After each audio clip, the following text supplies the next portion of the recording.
Salut à tous, j'espère que vous allez bien. Donc je vous retrouve aujourd'hui pour vous parler de mes livres préférés. Enfin vidéo 1, hein, parce qu'il n'y a pas que ça comme livre préféré, mais voilà, des livres qui m'ont marqué. Donc on va commencer tout de suite. Je les ai classés par ordre de lecture en fait. Donc celui-ci je l'ai lu très jeune, je pense que j'étais en CM2 je crois, enfin j'étais pas au collège. Donc Olivia par Olivia. Donc suite à sa publication et à son succès, au malais s'il te plaît. Et ben elle a décidé de le publier sous son vrai nom. Elle a été éditée dans la maison d'édition de Virginia Woolf. D'ailleurs, elle lui a dédicacé son roman.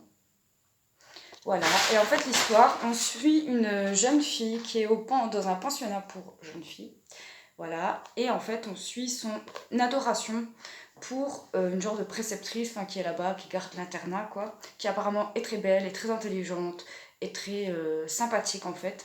Et toutes les filles veulent rentrer dans ses bonnes grâces. Mais petit à petit, on se dit, mais c'est quand même bizarre parce que, ok, elle l'idolâtre, mais non, en fait, elle l'idolâtre pas, c'est plus que ça. C'est pas de l'amitié, c'est pas de l'idolâtrie, c'est quoi alors en fait? Et on se rend compte que Olivia aime la préceptrice. Et ce livre m'a traumatisée parce qu'en fait, je le lisais dans mon lit avant de dormir, quoi. Et il me restait genre très peu de pages et j'avais pas le temps de le lire. Enfin, c'était trop tard, là, je devais vraiment dormir. J'avais école le lendemain, quoi, bref. Et ce que j'ai fait ça en fait. Tac, tac, tac. Et mon regard se portait sur certains mots et en fait, je suis tombée sur 3 mots. Franchement, si vous avez lu ce bouquin, vous savez c'est quoi ces 3 mots. 3 mots. Et mon cœur, en fait, il a eu une réaction. Et c'est le premier bouquin de toute ma vie, en fait, avec lequel j'ai eu une réaction physique, en fait. Quand j'ai lu ces mots, j'ai pété un câble. Franchement, j'ai pleuré. J'ai pleuré, je me souviens. C'était la nuit, hein. J'ai pleuré. Et ça m'a traumatisée. Et c'est trop horrible. Donc, c'est un livre quand même à lire, qui est intéressant. Et c'est un des livres précurseurs dans les histoires d'amour féminin. Voilà. Ouais, on va faire comme ça. Hop. Deuxième, Paulo Coelho, Véronica décide de mourir. Du coup, je ne vais pas le relire parce que je crois je l'avais déjà lu 2 fois. Pareil, celui-là, j'ai lu très jeune, donc ça parle du suicide. En fait, c'est une jeune femme qui a à peu près la trentaine, qui n'a pas de mari, pas d'enfant, qu'on veut pas, qui a un boulot de bibliothécaire, il me semble. Et en fait, elle trouve aucun sens à sa vie. Se dit pourquoi continuer. Enfin, en gros, il n'y a aucun but. Et donc, elle tente de se suicider, mais elle se loupe et elle atterrit en hôpital psychiatrique. Et de là va commencer l'intrigue, parce qu'il y a 2 intrigues quand même. Il y a l'intrigue avec Véronica, le personnage principal, et l'intrigue aussi du docteur qui la suit en fait. Donc, ce livre a été important pour moi. J'ai lu depuis d'autres livres traitant de ce sujet. D'ailleurs, je vous ferai peut-être une vidéo genre sur le loup des steppes, sur Faust, sur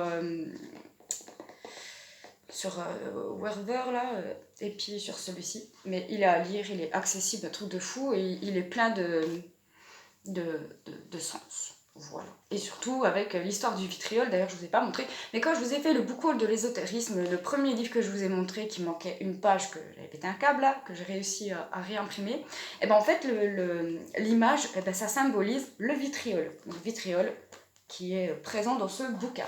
Voilà pour ces deux-ci. Je vais les mettre, je sais pas où en fait, je vais mettre derrière moi. Voilà. Ensuite, Descartes. Méditation métaphysique, pareil, celui-là je l'ai lu très très jeune et en fait c'est lui qui m'a permis de m'ouvrir à la spiritualité, à la métaphysique, parce que concrètement quand je l'ai acheté je savais pas du tout ce que voulait dire déjà le titre en fait. Et quand je l'ai lu, je comprenais pas un tiers de ce que je lisais, mais j'étais trop contente parce qu'il y a des phrases clés genre tu t'es plus qu'un corps, on dissocie ton corps de ce que tu es, enfin. Bon, aussi, il y a Dieu, il prouve quoi? Que Dieu existe, entre guillemets. Je suis d'accord dans un sens, mais pas d'accord dans un autre. On ne parle pas du même Dieu. Enfin, je me comprends. J'avais même, ouais, d'ailleurs, j'ai surligné des mots, mais je sais toujours pas ça veut dire quoi. Hein. L'hydropique. Je ne sais toujours pas. Donc, voilà.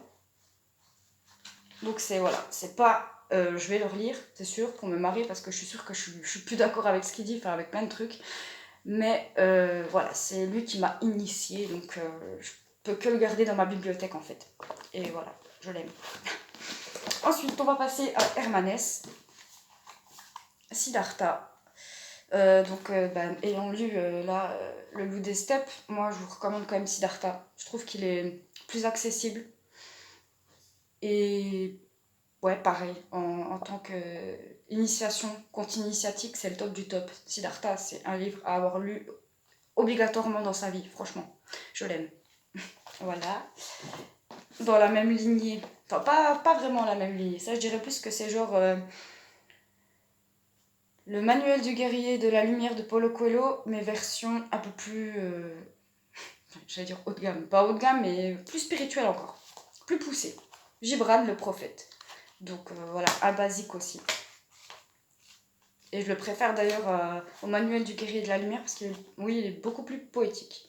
Mais pareil, c'est la base de la base. Et en plus, non, c'est pas la même personne qui m'avait dit de lire ça. D'ailleurs, qui m'avait prêté.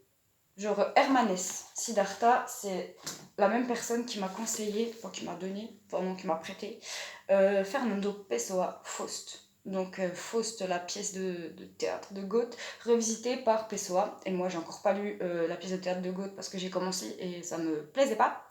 Mais j'ai lu Fernando Pessoa et j'ai tellement surligné de passages, j'y reviendrai tellement de fois. C'est une sorte de poésie, de, de tristesse, de... mais c'est trop bien, j'adore. Franchement, c'est mes livres préférés de tous les temps, quoi. Voilà. Et le dernier, que je vous ai présenté il n'y a pas si longtemps que ça, hein, je l'ai lu quoi l'année dernière, je crois. Le mystère de la patience de Jostein Gaarder. J'ai encore pas lu Le Monde de Sophie, mais j'en ai lu 2 autres de lui. Et celui-là, c'est vraiment pareil. Par contre, celui-là, je le trouve très complexe. Enfin, très complexe. Ça, comme l'histoire, on se dit, oh oui, c'est simple, mais non, non, c'est super compliqué. D'ailleurs, je pense qu'il a mis des années pour écrire ce livre, c'est pas possible.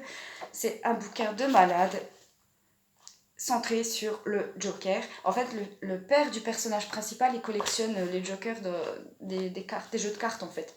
Et ce qui est marrant, c'est que, genre, quelques jours après avoir fini le bouquin là, j'en avais racheté un autre d'occasion.